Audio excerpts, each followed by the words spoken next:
Shalom à tous. Amen. Que l'Éternel vous bénisse. J'espère que vous êtes dans la joie de vous retrouver ici. Amen. Comme le frère bien-aimé a dit, David lui-même il déclarait que je suis dans la joie quand on me dit allons dans la maison de l'Éternel. Amen. Amen. Pour commencer, j'aimerais que nous puissions entamer un chant. J'ai toujours dit que je n'ai pas une belle voix, mais j'ai une hymne nationale que je commence toujours avant de pouvoir annoncer les Écritures, car je crois que je n'ai pas la force de pouvoir porter les Écritures. Les Écritures sont tellement lourdes. Je ne peux les porter. Amen. Amen. La parole de Dieu se trouve ici, en même temps au Congo, en même temps en Israël, en même temps en Espagne. Qui suis-je moi pour pouvoir porter les Écritures? Alors je laisse que les Écritures puissent me porter. Amen. On va entamer un petit cantique. Non, non, non, jamais ne passera la parole de Dieu, jamais ne passera.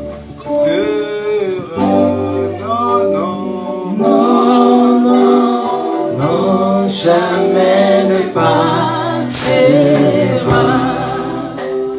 la parole de Dieu, jamais ne passera. Non, non, non, jamais ne passera. Oh oui, la parole de Dieu, jamais ne passera. Oh non, non, non, non, non, jamais ne passera. La parole de Dieu, jamais ne passera. Non, non, non, non, jamais ne passera. La parole de Dieu, jamais ne passera.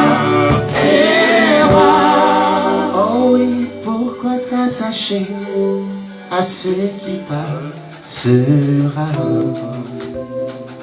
Venez en Jésus et vous aurez la paix.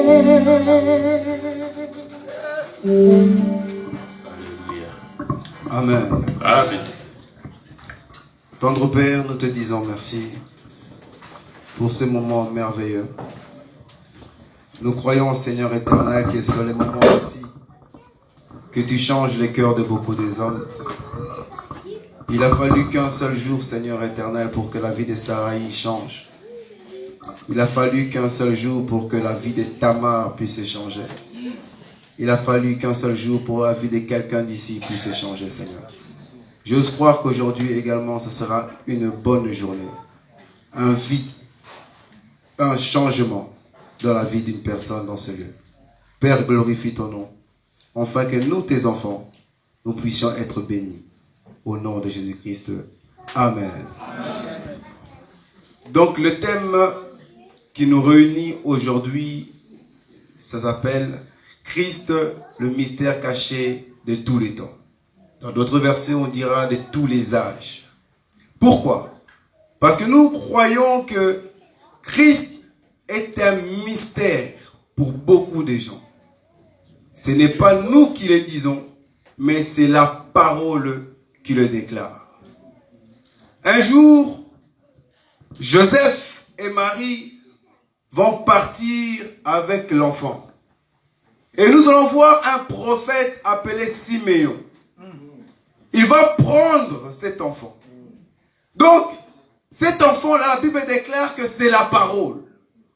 Car Jean chapitre 1 nous dit qu'au commencement était la parole était avec Dieu et la parole était Dieu. Verset 14 nous dit que cette parole s'est faite chair. Donc quand Siméon prend l'enfant, dans la lettre, nous voyons un homme qui porte un enfant. Mais dans les yeux de Dieu, un homme qui porte un rouleau. Il va prendre cet enfant, il va lire sa destinée. Et il va déclarer, cet enfant, il est prédestiné à relever pour amener la chute et le relèvement des plusieurs. À travers cet enfant, il y aura de la contradiction. C'est de la Bible. Voilà pourquoi d'autres assemblées vont prêcher que Jésus est Dieu.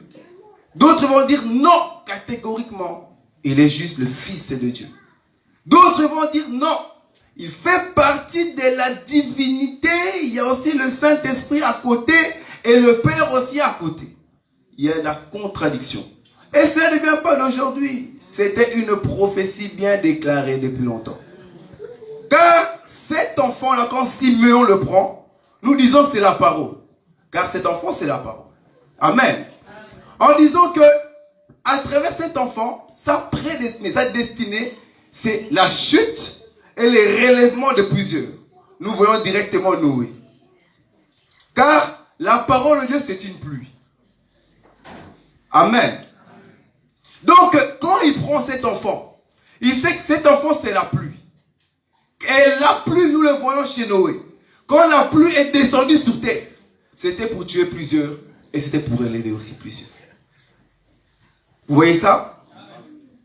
Donc, nous disons que cet enfant, c'est cet enfant-là que nous voulons vous le présenter. Christ, le mystère caché de tous les âges. Et je me pose souvent la question. Est-ce que, comme le frère a pu dire, Christ est-il éternel ou Christ meurt? Quand une personne perd quelqu'un dans sa famille, nous pleurons. Nous avons le cœur blessé. Nous sommes dans l'amertume. Mais si on te pose réellement la question, pourquoi tu pleures? Cette personne est-elle morte ou est-elle vivante? Tu pleures qui? La chair ou la personne? Parce que Job nous dira qu'en réalité, dans l'homme, c'est l'esprit. Mais alors pourquoi nous pleurons? Tu pleures qui? Cette personne est vivante quelque part. Mais toi, tu es en train de pleurer qu'il est mort. Ah! Nous croyons qu'il y a ceux qui vont mourir et ceux qui ne mourront jamais. Amen. Et nous croyons que notre roi demeure éternel. Amen.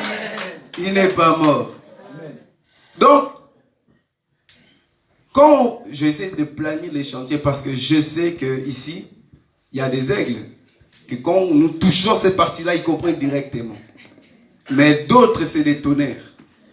Donc, un prédicateur est celui qui doit en même temps enseigner les secondaires, l'université, primaire, maternelle et la crèche. Si vous partez ici et que la crèche n'a pas compris, mon travail, je l'ai fait en vain. Si la crèche a compris, mais les universitaires là n'ont rien saisi de plus, mon travail, je l'ai fait en vain. Donc, je dois planifier les chantiers parce que j'ai invité des gens où je sais qu'on dit Christ, c'était Abraham, c'est chaud pour eux. Amen. Amen. Voilà pourquoi j'essaie de planifier les chantiers. Donc, Christ, c'est l'Esprit éternel. Amen. C'est lui qui vit éternellement, veut dire, il était déjà, et il est, et il sera toujours. Amen. En aucun cas, il peut partir. Donc, lorsque le monde se forme, cet homme est déjà. Christ vit éternellement. Amen. Amen. Donc, pour comprendre ça, on va monter au commencement. Dieu va vouloir former quelqu'un et analyser ce qu'il va dire. Faisons l'homme à notre image et à notre ressemblance. Mais pourquoi il dit cela?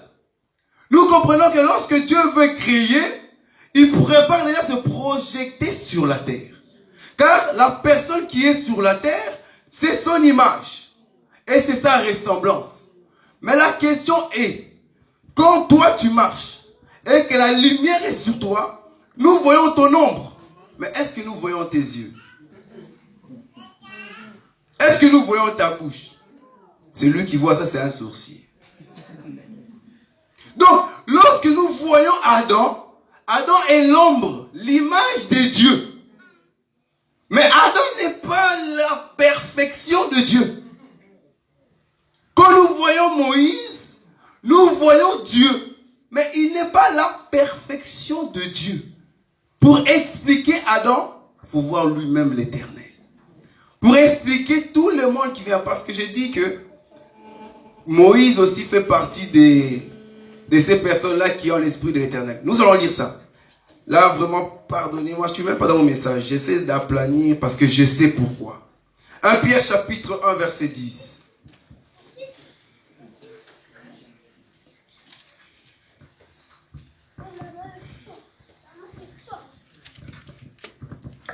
Un Pierre chapitre 1, verset 10 à 12.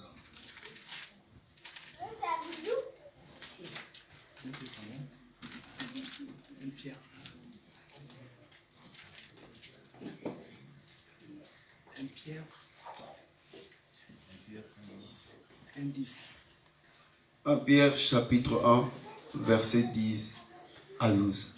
Oui, tu peux. Ça, c'est juste pour aplanir. Amen.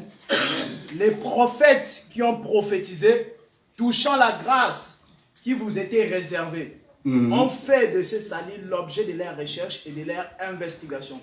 Voulant sonder l'époque et les circonstances marquées par l'Esprit de Christ qui était en eux, et qui a testé d'avance les souffrances de Christ et la gloire dont elles seraient suivies. Oui, continue, termine là.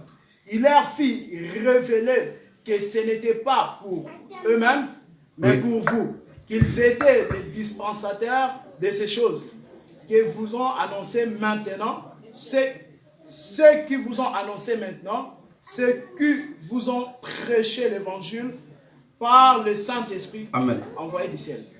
Bon, ici, Pierre est en train de montrer que les prophètes qui ont prophétisé, touchant la grâce et la souffrance, ils parlaient tous d'un seul homme. Parce qu'ils avaient l'esprit de Christ en eux. Et la Bible précise que ce n'était pas pour eux qu'ils faisaient ces choses, mais c'était pour nous. Donc, quand nous voyons tous ces prophètes-là, ce n'est pas pour eux. Ils ne vivent pas. Ils font toutes ces choses pour vous et moi. Que lorsque le maître viendra, nous puissions découvrir qui il est. Quand vous voyez par exemple Abraham, la Bible déclare qu'Abraham il est assis et il faisait tellement chaud, il est assis sur l'arbre de Mamré. Il voit 3 personnes en train de passer. Abraham s'élève, courut, se prosterna et demanda aux 3 personnes, ô Seigneur, si j'ai trouvé grâce devant tes yeux, ne passe pas ainsi sans venir chez moi. Viens, je vais donner à manger et à boire. Est-ce que Abraham, il était comment? Parce que toi là, tu es assis, tu vois 3 individus que tu ne connais pas passer. Tu te lèves et tu te mets à courir vers eux jusqu'à te prosterner et les appeler Seigneur. Est-ce que cela est fait par hasard? Non, ça expliquait quelque chose. Amen. Amen. Mais nous allons rentrer maintenant. Bon, l'Esprit est mis encore à cœur. On va lire Jean chapitre 5, verset 39. Et après, je vais vraiment rentrer au bref sujet de mon message. Jean chapitre 5, 39. Jean chapitre 5, 39. Vous sondez les Écritures parce que vous pensez avoir en elles la vie éternelle. Ce sont elles qui rendent témoignage de moi. Amen. Jésus va voir toutes ces personnes qui lisent les Écritures. Pensons en elles, trouver vraiment la vie. Ils veulent tous se vivre. Donc, ils sont en train de sonder les Écritures. Jésus vient leur dire, c'est bien ce que vous faites. Vous sondez les Écritures parce que vous pensez trouver la vie éternelle en elles. C'est bien. Mais sachez une chose, c'est que vous lisez là, que tu lis Esdras, que tu lises Ésaïe, que tu lises Habakkuk, ça parle de moi. Amen. Amen. Amen. Donc, quand nous disons que Christ, le mystère caché de tous les temps, nous ne mentons pas. Lui-même, il dit, ça parle de moi. Donc, nous devons voir toutes ces choses-là. Mais aujourd'hui, je vais toucher une petite partie. Mes frères ont touché le reste et je vais aussi toucher une petite partie. Donc, pour celui qui n'avait pas saisi le langage de mes bien-aimés, sachez qu'on est en train d'aplanir les chantiers pour dire que Jésus est partout. Amen. Si tu confirmes dans ton cœur que Jésus, c'est vraiment Jean 1:1, qu'au commencement était la parole était avec Dieu et la parole était Dieu. Et 14 nous dit que cette parole s'est faite homme et que quand tu lis les Écritures, tu dis que c'est la parole de Dieu, sache que tu lis Jésus. C'est aussi simple que ça. Tu lis Jésus. Nous sommes des christocentriques. Amen. Ok. Donc je disais que Dieu voulait former l'homme. Regardez comment il va le former. Il va rassembler la poussière de la terre et Dieu va souffler sur cet homme. Amen. Mais tout ça, c'était un mystère. Pourquoi il n'a pas créé l'homme comme les autres animaux? Mais il va souffler dessus. Et avant de souffler, il va rassembler la poussière de la terre. Il faut que nous puissions voir cette image dans la lumière, chez Jésus. Remarquez, Dieu qui va venir rassembler la poussière de la terre. L'autre côté, on va voir un individu qu'on appelle Gabriel. J'aime beaucoup Gabriel parce que lui, il enfante beaucoup de femmes. Quand il arrive ici, il vient pour donner la sémence. Amen. Amen. Donc, Gabriel va venir. Il va lâcher toutes les autres femmes. Va prendre seulement une seule qu'on appelle Marie. Donc, de l'autre côté, nous voyons que Dieu est en train de séparer la poussière pour rassembler une poussière quelconque. Et cette poussière-là, c'est Marie. Et il va souffler son esprit chez Marie. Et l'autre côté, Dieu va venir aussi souffler son esprit chez Marie. Vous voyez ça? Marie va tomber enceinte. Et l'autre côté aussi, on a vu Marie tomber enceinte. Amen. Amen. Donc, Marie va enfanter un homme. Et l'autre côté aussi, la terre va enfanter un homme. Parce que la terre va enfanter.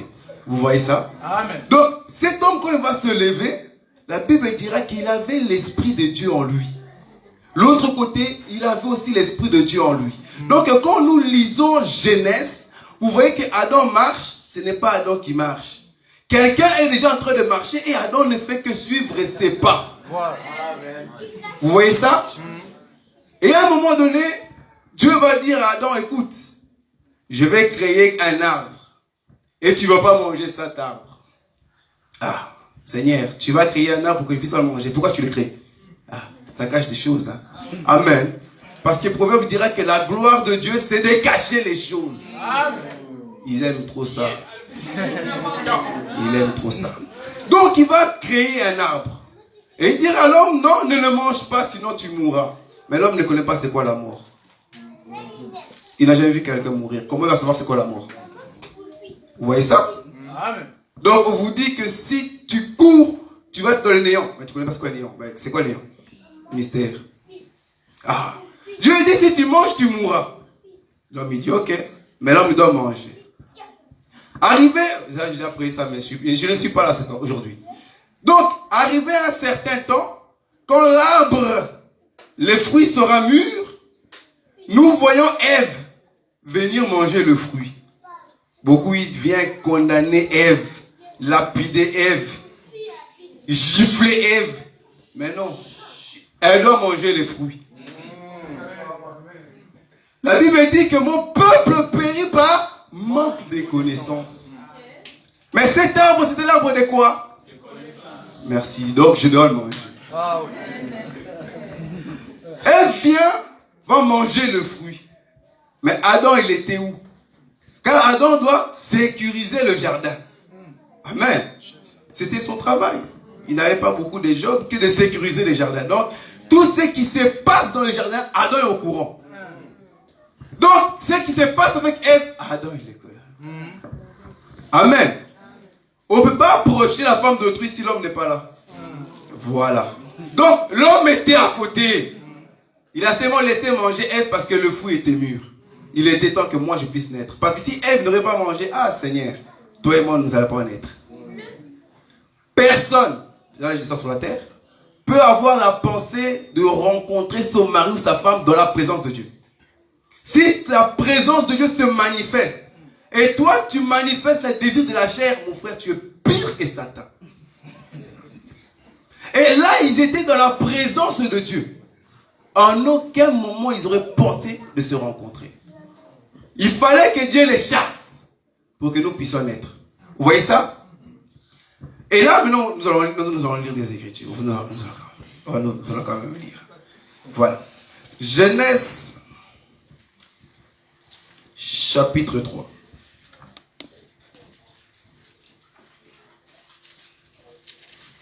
Ce que j'aime beaucoup chez Dieu, c'est que c'est vraiment un Dieu d'amour. Vous savez, à l'époque de nos ancêtres, quand tu péchais, tu dois amener un animal chez les sacrificateurs. Le sacrificateur doit tuer l'animal. Donc, tu as déjà payé l'animal, tu l'amènes chez les sacrificateurs, ils tuent l'animal.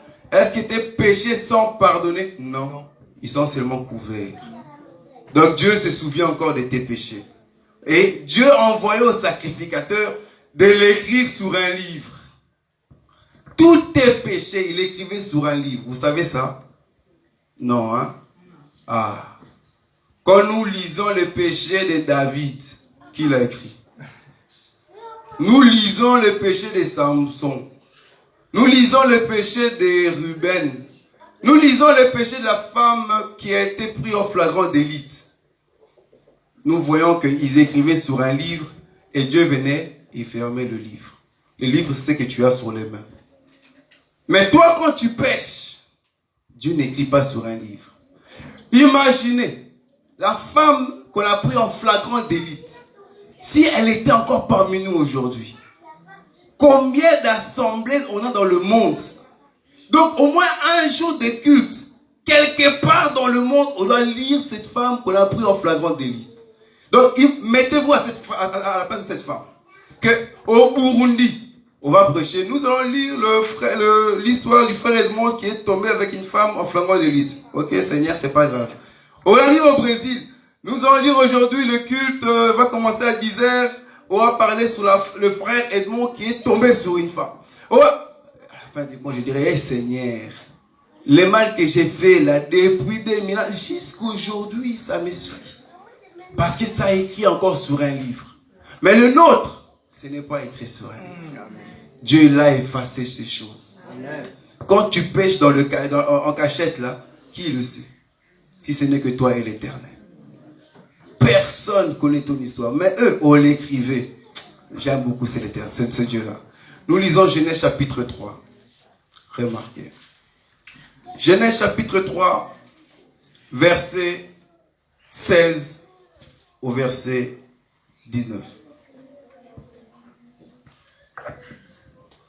Je lis. Il dit à la femme, j'augmenterai la souffrance de tes grossesses, tu enfanteras avec douleur, et tes désirs se porteront vers ton mari, mais il dominera sur toi. Il dit à l'homme, puisque tu as écouté la voix de ta femme, et que tu as mangé de l'arbre au sujet duquel je t'avais donné cet ordre, tu n'en mangeras point, le sol sera maudit à cause de toi, c'est à la force de peine que tu en tireras ta nourriture tous les jours de ta vie.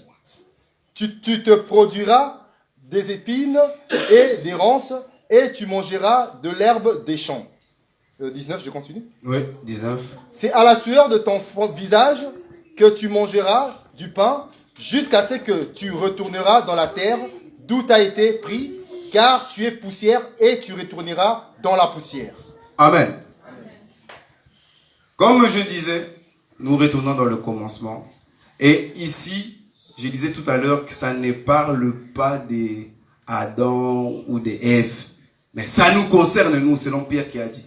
Amen. Donc, quand tu lis Adam, ça parle de toi et de Christ. Donc, nous allons continuer.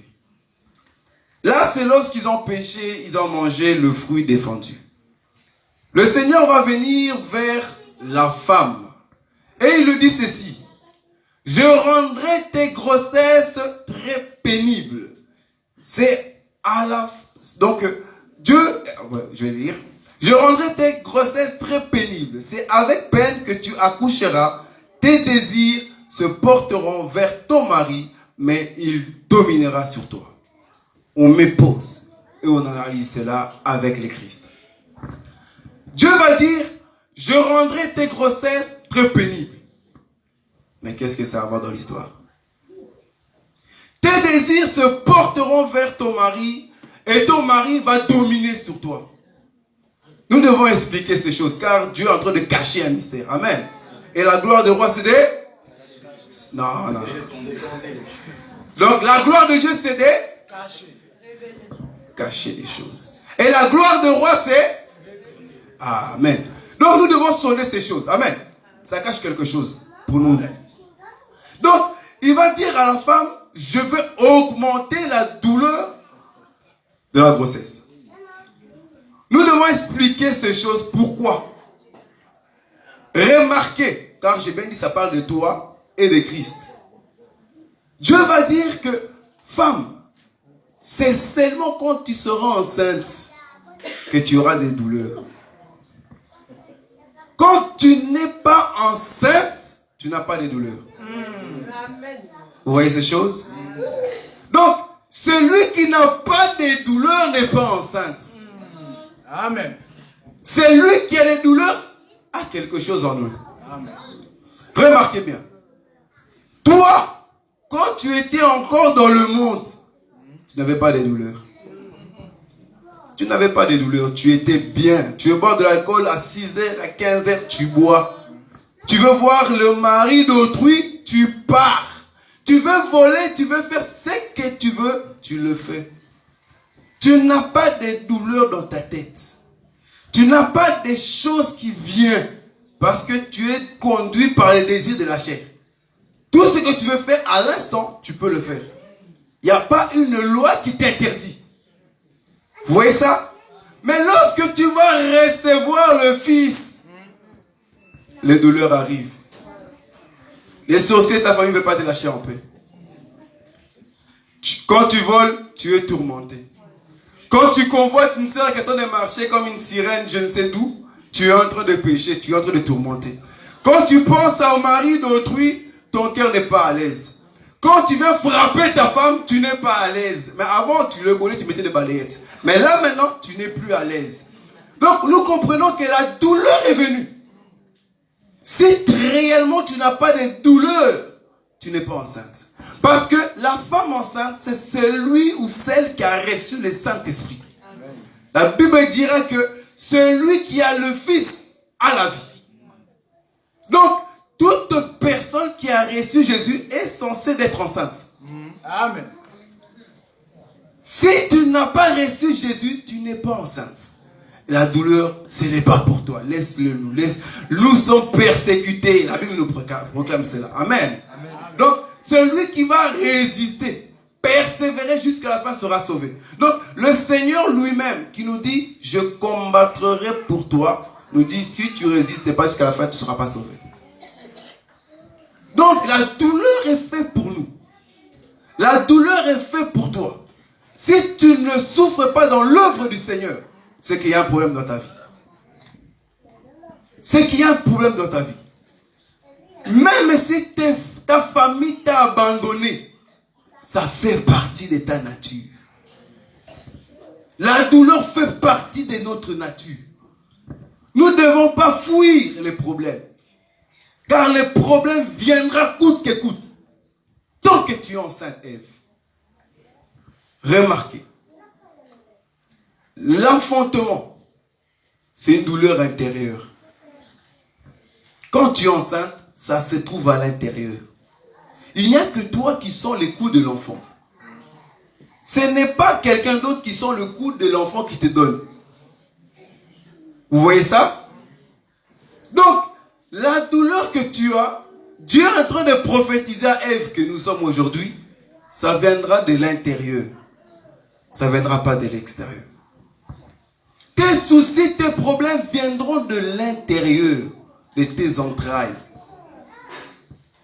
Ça viendra même de l'enfant lui-même. Car quand tu n'as pas de douleur, c'est l'enfant qui fait ça. C'est toi qui souffres. Vous voyez ça?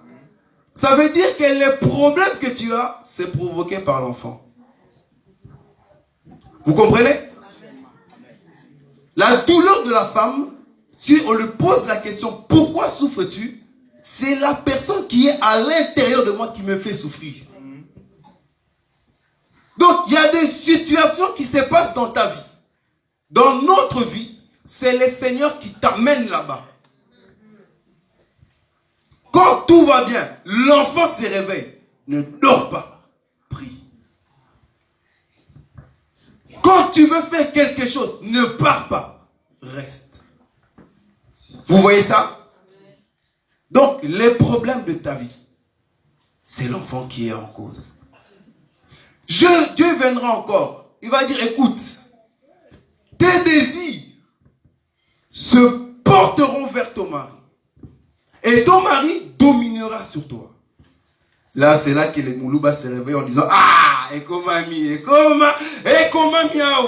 je dois dominer. Non, nous ne sommes pas là-bas. Ce n'est pas ça qu'on parle. Amen. Dieu ne parlait pas de Moulouba ici. Il parlait de quelque chose. Donc, Dieu est en train de dire, femme, tes désirs se porteront vers ton mari. Et ton mari dominera. Quel désir? Ce n'est pas de, oui, quand je vais sortir, bébé, est-ce que je peux sortir? Et le Moulouba fait, non. C'est pas ça. Oh, je peux faire quelque chose. Oui, tu peux le faire. Et puis tu fais, oh, mon mari domine sur moi, mes désirs, c'est pour... Il me donne tout. Non. La Bible est précise. Tes désirs, pas qu'ils seront contrôlés par ton mari. Non. Se porteront vers ton mari. Le désir, ce n'est pas d'acheter le paire de chaussures et je demande à mon mari si je peux ou pas. Non. Le désir en soi se porte vers le mari. Ça veut dire que le désir de la femme, c'est le mari. Vous voyez ça? Ce n'est pas la veste là au Zara que je voulais acheter. Donc, mon désir est parti vers la veste. Je demande la permission. Non. Le désir se porte vers. Donc, la direction de désir se tourne vers lui. Donc, quand tu veux quelque chose, il faut le vouloir lui. Avant que tu cherches quoi que ce soit, c'est lui d'abord. Amen. Vous voyez ça? Est-ce que vous voyez où je me trouve? Donc, Ève, tes désirs chez l'homme. Et l'homme, il fait quoi? Il domine. Ah! Ça casse un peu quelque chose là. Remarquez une chose. Car nous croyons que quand nous lisons les Écritures directement, tu ne peux pas le comprendre. Comme mon frère a bien pu faire, il faut amener des témoins. Pour témoigner que ce que tu dis devant la justice est vrai. Amen. Parfois on se tait, c'est les témoins qui témoignent à ta place. Donc, je dois me taire, il faut que je trouve un témoin qui va témoigner ces choses-là. Genèse chapitre 4, verset 7. Remarquez ces choses. Parce que là, ce n'est que le ronflement de Dieu. Genèse 4, verset 7. Amen. Certainement, si tu agis bien, tu releveras ton visage. Et si tu agis mal, le péché se couche à la porte et ses désirs se portent vers toi. Mais toi, domine sur lui. Amen. Oui. Amen. Non, Amen. c'est ça. Cette écriture-là parle de ça. Oui, c'est Adam et Ève. Amen. Amen. Remarquez. Nous dominons seulement sur le désir de la femme. C'est ce que l'Éternel nous a dit. Mais il va changer de langage. Parce que c'est un multifonctionnel. Amen. La Bible dit que Dieu parle tantôt d'une manière et tantôt de l'autre. Donc il peut te montrer 8 pigeons et demain il te montre 3 voitures. Il parle la même chose. C'est à toi qui ne prends pas garde. Ah, tant pis pour toi. Donc, Dieu va parler ici que la femme, ses désirs vont se tourner vers l'homme. Mais l'homme doit dominer.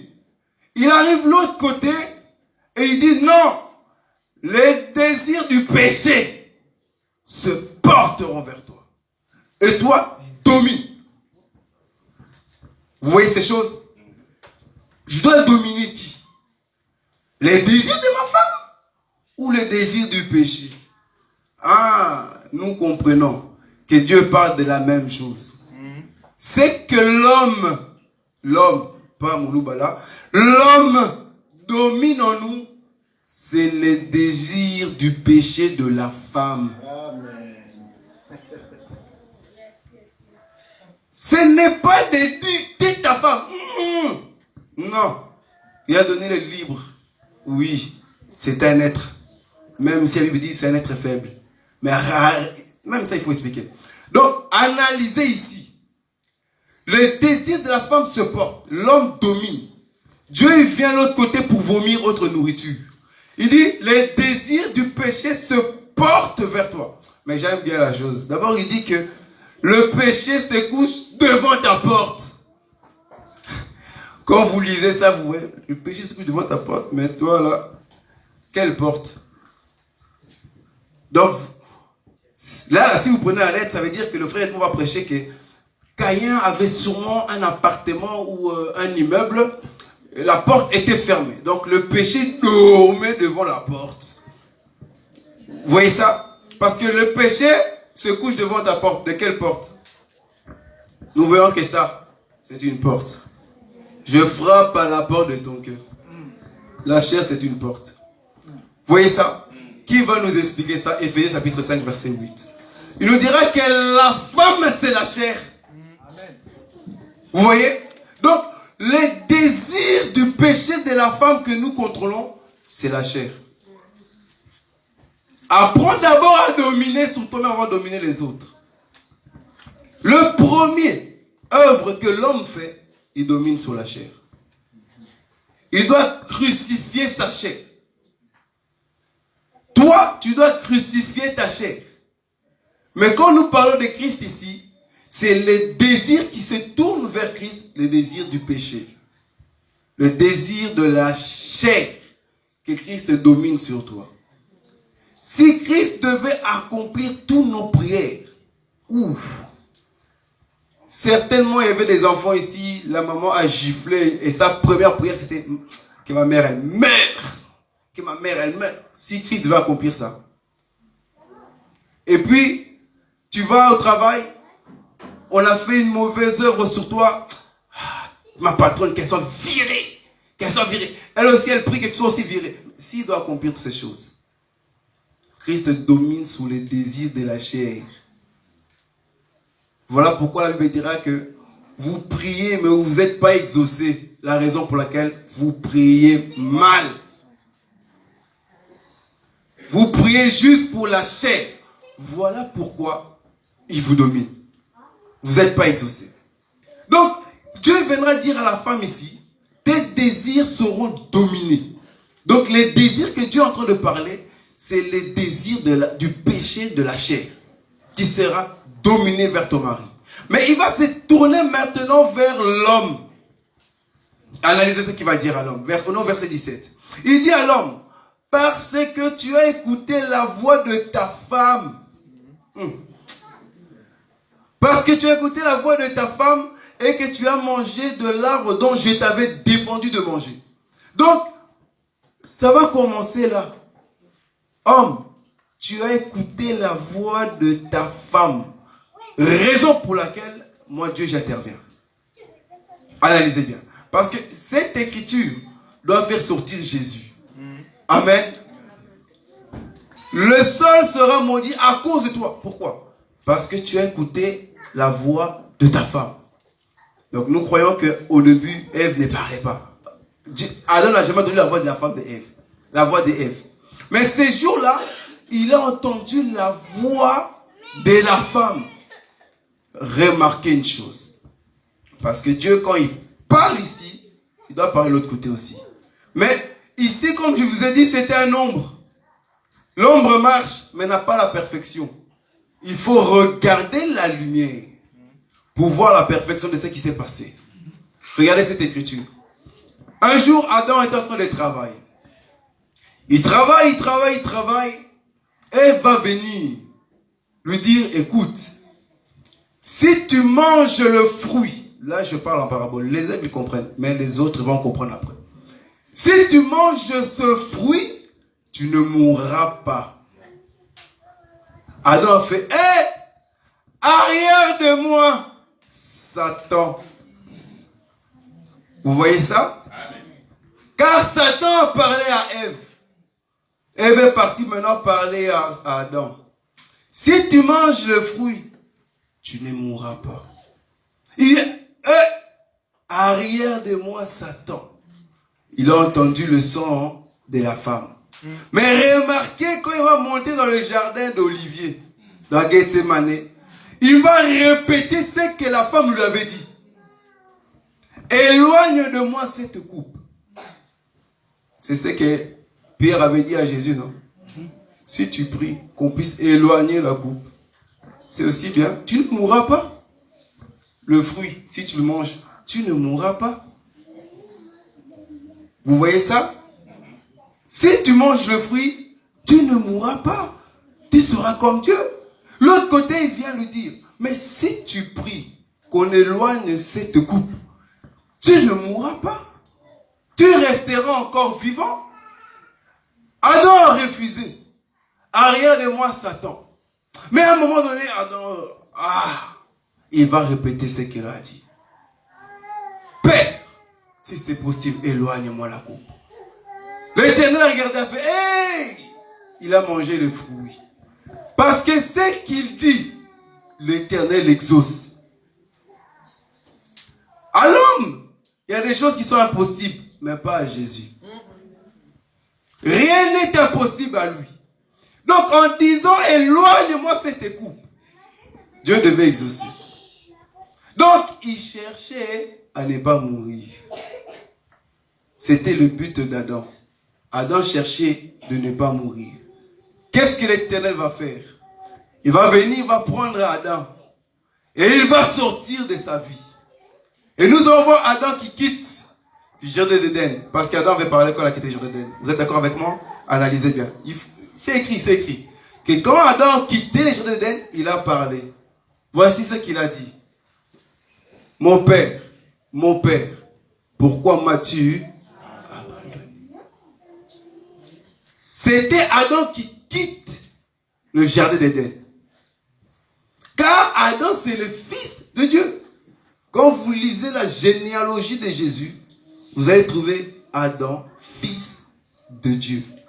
Donc, quand Dieu chasse Adam, Adam dit, mon père, pourquoi m'as-tu abandonné? Mais maintenant, Dieu va lui dire, écoute, le sol sera maudit. Là, maintenant, le sol aussi a un problème. Parce que le sol a dit, j'ai fait quoi? Vous voyez ça? Adam va manger le fruit et Dieu, la malédiction, il dit, le sol va être maudit. Mais qu'est-ce que le sol a à voir avec cette histoire? Qu'est-ce que ça a à voir? Donc, tu pêches et Dieu dit, poisson, tu es maudit. Nous comprenons beaucoup de choses. Ici, là, on peut déjà partir car nous croyons que la malédiction du Père, ça tombe sur l'enfant. Canaan, que Dieu te bénisse. Dieu va maudire Canaan à cause du Père. Amen. Dieu va maudire le sol. Et quel sol? C'est ça qu'il faut se poser la question. Quel sol? Dieu n'a pas maudit la terre. Dieu a maudit le sol.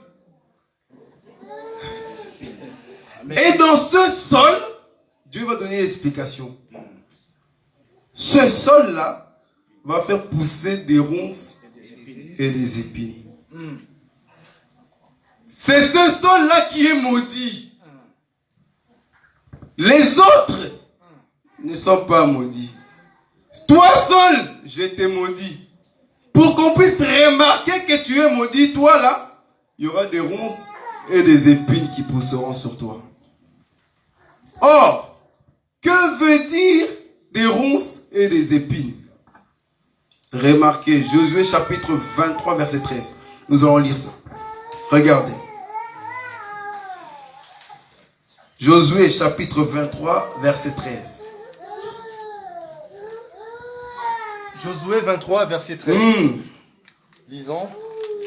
Soyez certains que l'Éternel, votre Dieu, ne continuera pas à chasser ces nations devant vous, mais, écoutez bien, mais elles seront pour vous un filet et un piège, un fouet dans vos côtés et des épines dans vos yeux, jusqu'à ce que vous ayez péri dessus ce bon pays que l'Éternel, votre Dieu, vous a donné. Amen.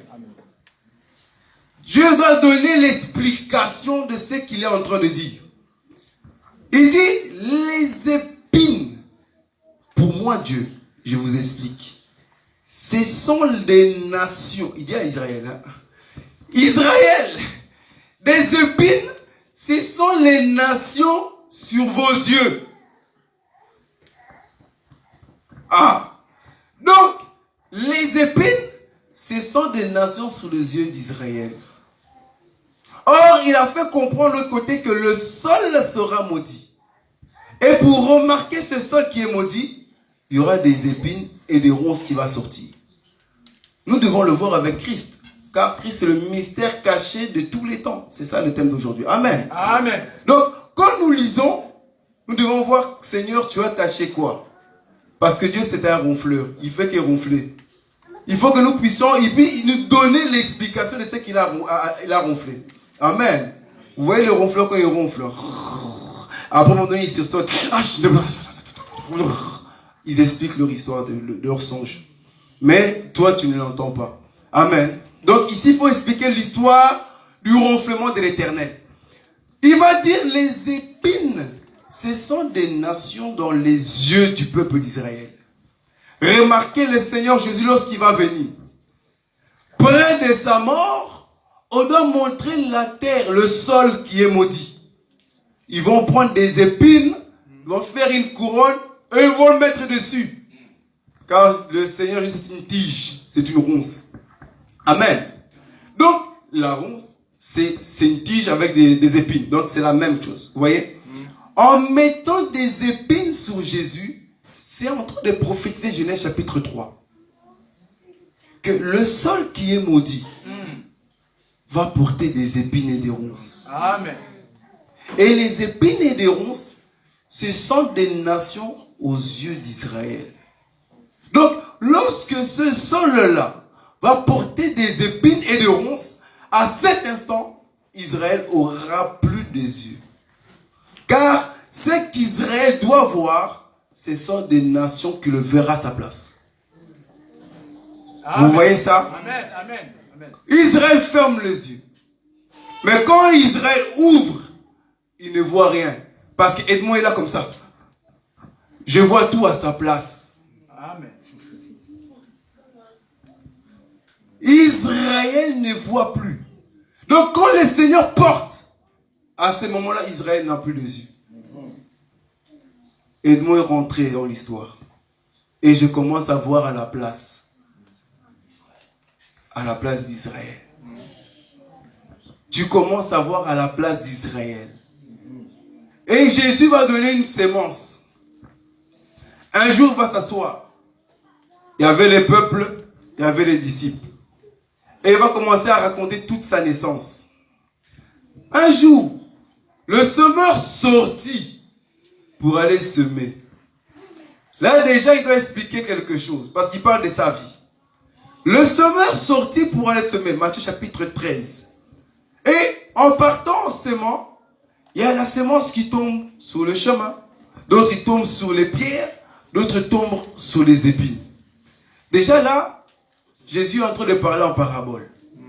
Car il dira, il y a eu un semeur sorti. Mais il est sorti d'où? Vous voyez ça? Matthieu chapitre 13. Lisez verset 1. Matthieu 13, 1. Quelqu'un le lit ça. Matthieu 13, verset 1. Matthieu 13, verset 1. 1. Lisons. Chapitre 1, verset 1, c'est ça? Ouais, chapitre 13, verset 1, oui. Ah, ok. Chapitre 13, verset 1. Voilà. Car ce même jour, Jésus sortit de la maison et il s'assit au bord de la mer. Ok. Papa, arrête-toi là. C'est là qu'il va rencontrer l'histoire. Donc le semeur sortit avec la sémence. Or, il va donner l'explication que la sémence, c'est la parole. Donc, celui qui va sortir, sort avec la parole. Mais c'est qui est sorti? Vous voyez ça? Il était où? Dans l'éternité. Mais lorsqu'il rentre, il sort avec la sémence, qui est Jésus lui-même. Parce que la sémence, c'est Jésus. Et la terre, c'est nous. Il va jeter de la sémence partout. Et à un moment donné, il va tomber où il y a la terre des épines. La Bible dit que les épines vont sortir et vont étouffer la sémence. Vous voyez ça? Donc, il prophétise que les Romains vont le tuer. Mais nous sommes dans un autre chemin. Les épines vont sortir et le but c'est quoi? C'est d'étouffer. Donc les épines, lorsque ça sort, ça étouffe. Cela veut dire ceci, que lorsque vous verrez la terre maudite, le sol maudit, porter des épines, à ce moment-là, Israël aura des nations sur leurs yeux qui vont l'étouffer. Vous voyez ça? Est-ce que vous voyez ça? Israël n'aura plus des yeux, car ils seront étouffés.